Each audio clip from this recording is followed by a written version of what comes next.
अब हम उदाहरण नंबर 5वां है उसको सॉल्व करने वाला है। तो ये तो बहुत ही सिंपल है। ये करा कि 4.5 सेंटीमीटर भुजा वाले एक वर्ग की रचना कीजिए। अब इसने यहाँ पर एक भुजा क्यों दी है, क्योंकि हमारे को पता है कि वर्ग के अंदर सारी भुजाएं समान होती है। तो जितनी एक भुजा होगी उतनी दूसरी, उतनी ही तीसरी और उतनी चौथी होगी। तो सबसे पहले एक कच्चा डायग्राम बना लेते हैं।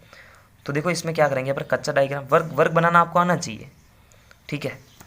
तो ये वर्ग क्या करती, कुछ इस तरह से होती है, यानी सभी भुजाएं बराबर और प्रत्येक डिग्री जो कोण है वो 90 का हो जाता है, ठीक है।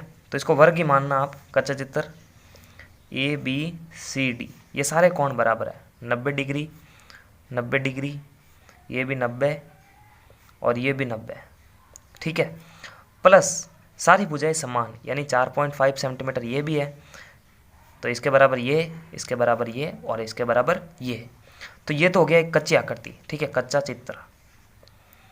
कच्चा चित्र। अब कच्चे चित्र के बेस पर अपन जो एक पक्का चित्र बना लेते हैं। तो सबसे पहले अपन क्या करेंगे, 4.5 सेंटीमीटर लंबाई का एक रेखाखंड खींच देंगे, ठीक है। तो 4.5 सेंटीमीटर लंबा एक रेखाखंड जो है खींच लेते हैं। तो यहाँ पर देखना, यहाँ से लगाकर 4.5 आ रहा है यहाँ तक, ठीक है। तो इसको इससे मिला दो आप।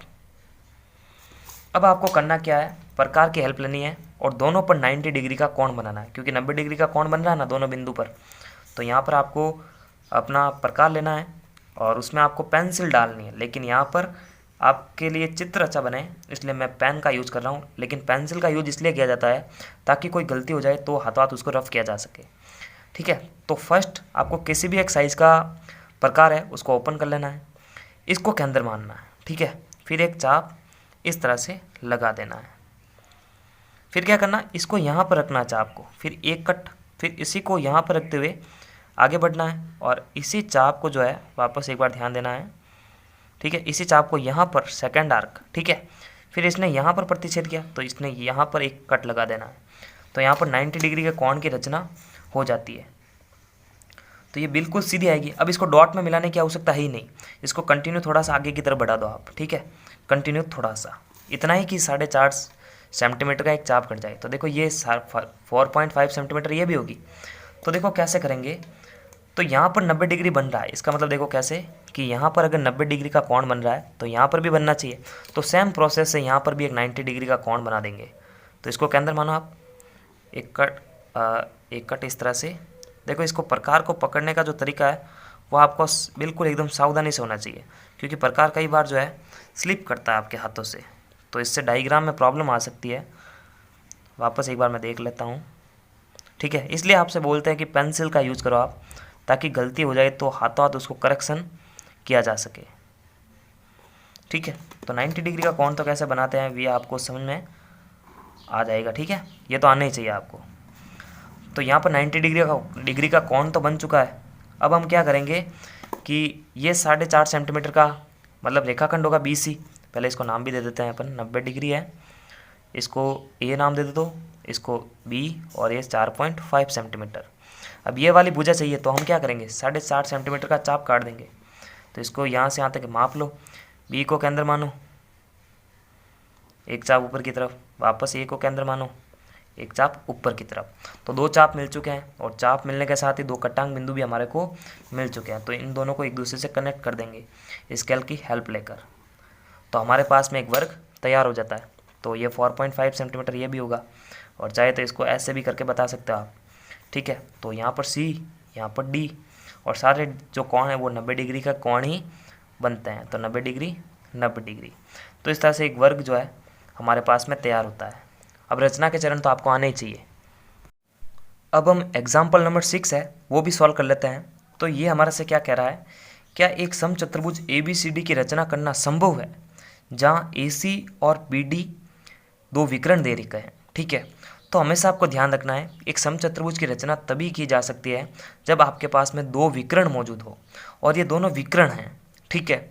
तो विकर्ण मौजूद होने पर हमारे को एक विकर्ण खींचना है, उसके बाद उसका लंब समद्विभाजन करना है, फिर एक विकर्ण का आधा चाप भर के एक चाप ऊपर की तरफ एक चाप नीचे की तरफ, तो कटांग बिंदु को जोड़ने पर समचतुर्भुज की रचना हो सकती है। तो देखो कैसे बनाएंगे, पहले कच्चा चित्र तैयार करते हैं इसके बेस पर। तो यहाँ पर आपको क्या करना है, मैं जो है विकर्ण खींचता हूँ, कोई भी विकर्ण खींच लो आप, ठीक है। तो ये वाला खींच दो 7 सेंटीमीटर का बी डी। नॉर्मल अपन कच्चा चित्र बना रहे हैं सबसे पहले, ठीक है। ये बी और ये डी 7 सेंटीमीटर। अब देखो एक विकर्ण जाएगा इस तरह से, ठीक है, क्योंकि विकर्ण हमेशा लंब समद्विभाजित होते हैं किसमें, समचतुर्भुज में। यानी दोनों जब एक दूसरे को काटते हैं तो बराबर दूरी उस कटांग बिंदु के लेफ्ट और राइट साइड की तरफ और ऊपर और नीचे की तरफ होती है। तो सेकंड इस तरह से जाएगा ये, और ये जाएगा तब ये टोटल 6 सेंटीमीटर का होगा।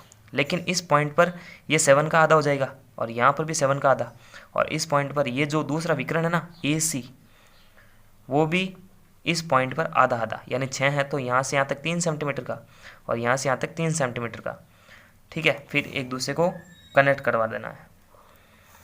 तो यहाँ पर हमारे पास में एक समचतुर्भुज की रचना की जा सकती है। तो देखो कैसे करेंगे, फेयर चित्र बनाते हैं। ये तो कच्चा चित्र हो गया और इसकी सारी भुजाएं भी समान होती है। तो ये तो कच्ची आकृति हो गई, कच्ची आकृति। अब कच्ची आकृति के बेस पर अपन जो है समचतुर्भुज की रचना करेंगे। अब समचतुर्भुज का कैसा भी सवाल आ जाए ना, तो यही स्टेप होता है। कैसा भी सवाल किसी भी प्रश्नावली से आप देख लो कि समचतुर्भुज की रचना करनी है तो स्टेप यही रहेगा। सबसे पहला एक विकर्ण खींचना है, उसके बाद में एक सेकंड विकर्ण खींचना है, ठीक है। तो सबसे पहले विकर्ण खींचते हैं बी डी। तो बी डी कितना विकर्ण है हमारे पास में, 7 सेंटीमीटर है। तो ये यहाँ से लगाकर यहाँ तक आ रहा है, तो इसको इससे मिला दो आप। अब क्या करो, इसको नाम भी दे दो आप हाथों हाथ, बी, इसको डी 7 सेंटीमीटर। अब आपको करना क्या है, सिर्फ समचतुर्भुज की बात हो रही है तभी, तो इसका लंब समद्विभाजन करना है। लंब समद्विभाजन का मतलब इस प्रकार को आपको आधे से ज़्यादा खोलना है इस रेखाखंड से, ठीक है। एक चाप ऊपर की तरफ काटना है, एक चाप नीचे की तरफ। इस प्रकार को छेड़ना नहीं है, बी को केंद्र मानकर, यानी इस पॉइंट का यूज हो चुका तो इस पॉइंट का भी यूज करना है। तो बी को केंद्र मानकर एक चाप ऊपर की तरफ, एक चाप नीचे की तरफ। तो देखो कट रहे हैं दोनों चाप, इसको एक बार काट देते हैं। तो कटने पर हमारे पास में कटांग बिंदु आ जाते हैं। तो एक चाप ऊपर की तरफ, एक चाप नीचे की तरफ, देखो तो कटांग बिंदु हमारे पास में मौजूद है। इन दोनों को एक दूसरे से मिला देंगे, ठीक है, एक दूसरे से बिल्कुल एक सीधी लाइन से मिला देंगे। अब देखो क्या करेंगे, मैंने पहले ही बताया था कि जो दूसरा विकर्ण होता है उसका आधा करना है, एक चाप ऊपर की तरफ, एक चाप नीचे की तरफ। दूसरा विकर्ण कितना है, 6 सेंटीमीटर है, तो 6 का आधा करके एक चाप ऊपर की तरफ, एक चाप नीचे की तरफ, ठीक है। तो 6 का आधा कितना होता है, 3 सेंटीमीटर। तो देखो 3 सेंटीमीटर यहाँ से यहाँ तक, इसको केंद्र मानना है। ये जो केंद्र बिंदु है ना, इसको ओ मान लेते हैं अपन। यहाँ से यहाँ तक एक चाप ऊपर की तरफ 3 सेंटीमीटर का, एक चाप नीचे की तरफ 3 सेंटीमीटर का, क्योंकि 3 ये और 3 ये, टोटल कितना हो जाएगा, 6 हो जाएगा। तो ये समचतुर्भुज का नियम भी होता है, तो याद रख लेना आप। समचतुर्भुज को हमेशा इसी तरीके से बनाना है कि पहले एक विकर्ण बना दो, दूसरा विकर्ण इस कटांग बिंदु पर आधा हो जाना चाहिए, एक चाप ऊपर की तरफ, एक चाप नीचे की तरफ, ठीक है। तो इस पॉइंट को बी से मिला देना आपको, इसी पॉइंट को वापस इससे, इसी पॉइंट को वापस इससे मिला दो आप, क्योंकि चतुर्भुज की आकृति तैयार होती है, 4 भुजाओं से गिरकर बनती है। तो ये सारी भुजाएं एक दूसरे के बराबर है, तो ये चिन्ह आपको छोड़ देना यहाँ पर, ठीक है। तो ये हमारे पास में तैयार हो चुका, तो इसको ए पॉइंट, इसको सी पॉइंट।